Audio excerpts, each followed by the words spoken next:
Wouh! Et ouais, t-shirt finisher en brun, je voulais quand même vous montrer le dos, il était vachement sympa. Il est tellement sympa que j'ose même pas le porter. Je crois que c'est la deuxième fois que je le mets. Bon allez, bienvenue dans cette nouvelle vidéo du mois de décembre sur le coaching triathlon. On va parler 3 points fondamentaux aujourd'hui qui vont être plutôt des mots de vocabulaire qui vont nous permettre après derrière d'avoir les mêmes notions. Ça va vraiment nous aider pour avancer sur le coaching de votre future année 2020. Allez, sans plus attendre, on va passer sur le jingle.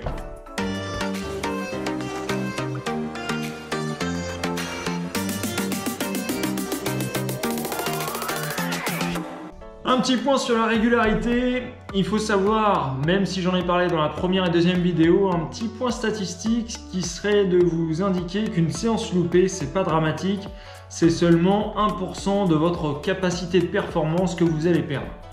C'est pas énorme, donc pas la peine de s'affoler. Par contre, il faudra quand même se rendre compte que plus vous allez vous rapprocher de votre objectif clé, plus une séance loupée commence à coûter cher, en sachant que pour récupérer une séance loupée, il vous faudra 2 séances.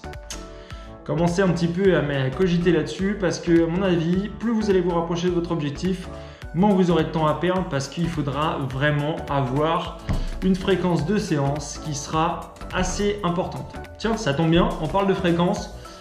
C'est tout de suite le point numéro 1 de notre vidéo du mois de décembre. On va parler aujourd'hui de la fréquence.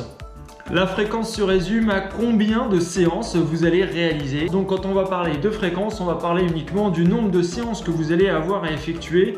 Et moi, en général, je vais garder la fourchette de la semaine. Plus vous allez vous rapprocher de votre objectif de l'année, plus il faudra augmenter le nombre de séances et donc la fréquence de vos séances. J'espère que pour la partie fréquence, c'est clair pour vous. Voilà, maintenant on va parler du point numéro 2 qui est la durée. Et quand on entend parler de la durée, je veux parler effectivement du temps qu'on va y passer et non du nombre de kilomètres. Il est important de résumer sa semaine en nombre d'heures et non pas en nombre de kilomètres. Pourquoi? Même les pros le font régulièrement, hein, quand on dit qu'ils ont entre 30 et 35 heures.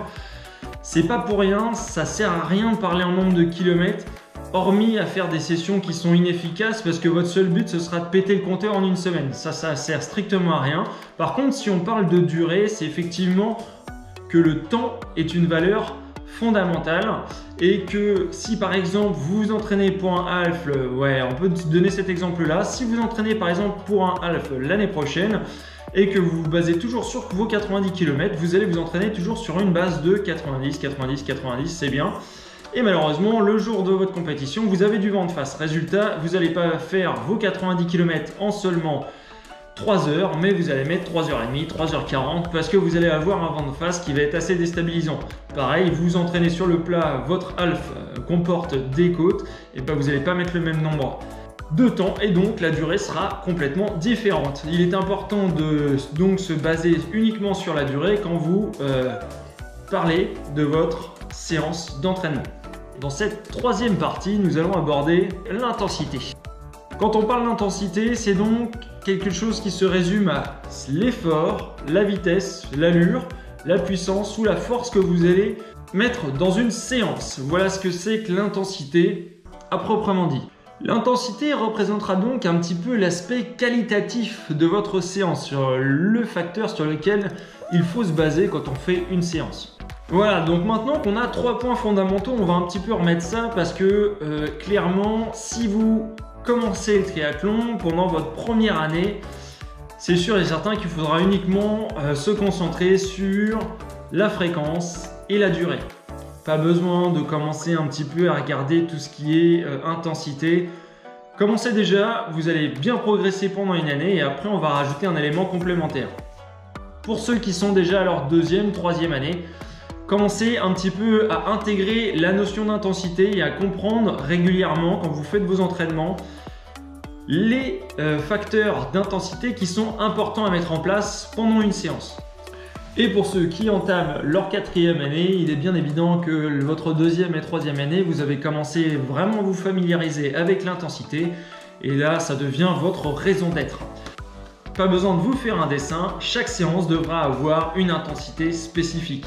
Bien évidemment, je parle d'années en fonction de la fréquence, la durée et l'intensité. Mais bien évidemment, ça reste une moyenne. Il y a des personnes qui vont avancer plus vite que d'autres et donc assimiler ces notions plus rapidement et surtout réussir à progresser plus ou moins vite. Il est important donc de le faire en fonction de vos sensations et surtout de votre intérêt. Si vous avez vraiment envie de progresser, il va être intéressant d'intégrer l'intensité rapidement en plus de la fréquence et de la durée.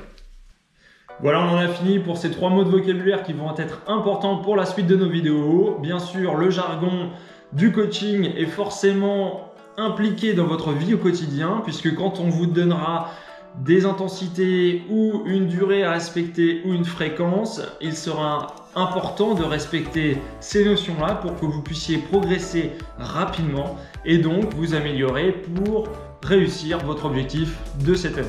J'en ai fini pour moi avec cette petite vidéo de coaching du mois de décembre. Je vais me dépêcher de la monter. Voilà, moi j'ai remis une petite laine parce que j'ai un peu froid quand même, mine de rien. C'est ça, quand on est un triathlète affûté, on a tout de suite froid avec un petit courant d'air. Non, je rigole, hein. J'ai au moins 5 kg de trop, mais l'avantage c'est que le poids en plus m'a permis d'avoir 2 bouées qui me permettaient de mieux nager. Je vais peut-être en reprendre 5 d'ici les fêtes de fin d'année, je sais pas ce que vous avez prévu, mais en attendant, amusez-vous bien, passez de bonnes fêtes de fin d'année, éclatez-vous. Voilà, moi je vous dis à janvier avec le smile, la banane et surtout la patate pour réussir à aller décrocher tous les objectifs qu'on s'est fixé pour cette année 2020. Moi, j'ai hâte de vous retrouver. En attendant, bonne fête de fin d'année à tous. Éclatez-vous bien et surtout, profitez à fond. Allez, bougez-vous. Moi, je vais à la natte. Ciao, ciao. Allez, pour cette fin d'année, on se fait un petit bêtisier. Faut que je me prépare. Je suis au taquet.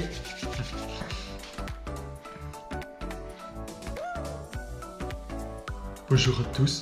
Je suis content de vous avoir sur la chaîne. Je fais une brève apparition sur Triathlon à 2. Et puis moi je vous souhaite de passer de bonnes fêtes de fin d'année. Parce que c'est normal, en tant qu'ancien président. Allez, bonne fête de fin d'année. Au revoir, je vous aime.